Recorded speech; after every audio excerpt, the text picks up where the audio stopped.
Hello everybody and welcome to Forever Rugby on Forever Sports. For today's preview, as the Lions welcome the Sharks to S Park in the fourth round of the 2022 Carling Currie Cup. And what's very interesting is that the Lions have already ditched their concept of a two-squad approach to the URC and the Currie Cup to a certain extent. They haven't quite gone and packed their URC side into the Currie Cup.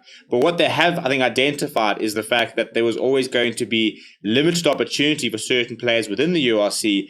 And the Currie Cup presents that opportunity and presents that chance for these players to get some game time. It also presents an opportunity for players who are coming back from injury to try and get some form, try and get some minutes under their belt, which is what the Lions are doing. And I think it's a smart thing to do.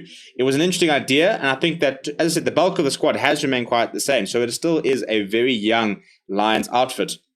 But they have brought in a bit of experience, which is exactly what they need. Otherwise, at the end of the day, there's only so much growth you're going to get from being annihilated every single week. And we were talking about the situation of boys versus men, where it was basically an under-21 squad taking on some of the stronger squads that some of the other units could put together.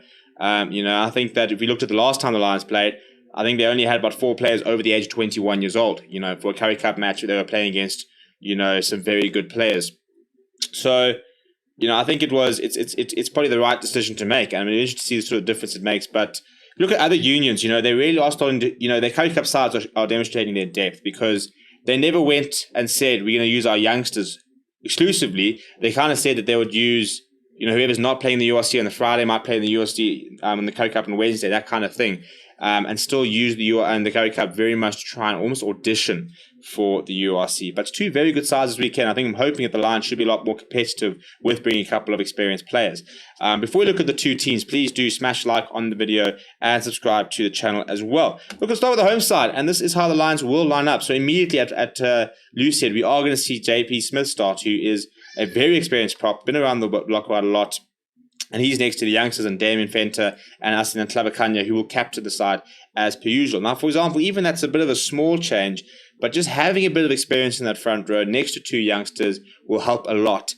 PJ Steenkamp is in as well, and Simon Dionisio is back from his injury. I was very impressed with him during that first round of Currie Cup. I thought that he looked very impressive at the line-out times, and then unfortunately got injured. So very interested to see how he goes. Very tall. Probably a little bit light at the moment, but I think he'll fill out quite nicely and end up being quite a physical lock. And then it's a very impressive loose trio. Sibisiwe Sangweni, Vincent Tuka, Emmanuel Tuka, who are all URC players, really. And yet the oldest of them is 23 years old. So they're still very young in their careers, but it's a very good loose trio. And having Vincent Tuka there, I think, is going to be huge for this Lions Currie Cup side. Coming back from injury, so I'm sure the thinking is let's get him some game time, try and get him back to the base before they go over next week and play against Leinster, which is going to be a very difficult clash. Jurgen Klaasen's partners of Morgan Isaac, who I think has been at a frustrating start. I think you can see he's got the tools, as a fly half. He's got the tools that you need to be a decent fly half. He just hasn't quite been able to bring them to the party just yet.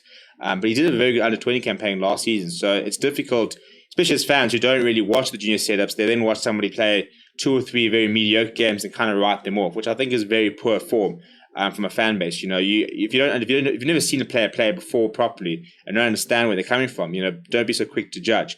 Divan Rousseau, for example, starting on the wing is an interesting change. And then Matt Moore's being given an opportunity to start inside centre, James Valencia outside centre. Now that's quite exciting from a Lions fan point of view, because I think Matt Moore's a very talented inside centre, and obviously we know James Valencia is one of the most talented players in the young crop of players coming in. So that combination should be quite interesting, and we're interested to see if they continue to play their Currie Cup rugby next to each other, especially with the likes of Wandisile Similani and Burger Odendaal being in talks for overseas clubs. These two need to start proving themselves, as well as obviously Henko van Wyk when he comes back from injury.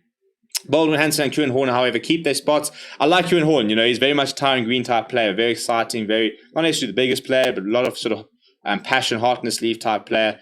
Off the bench, Morne Brandon gets an opportunity. Banela Intanjani and Jurgen Phillies will be the front row placements. Linga and Klube will bring in a lot of physicality, and MJ Pulso obviously very good over the ball. It's kind of sort of fallen to the wayside a little bit with the return of Jack Creel and the return of form, so very much got a point to prove.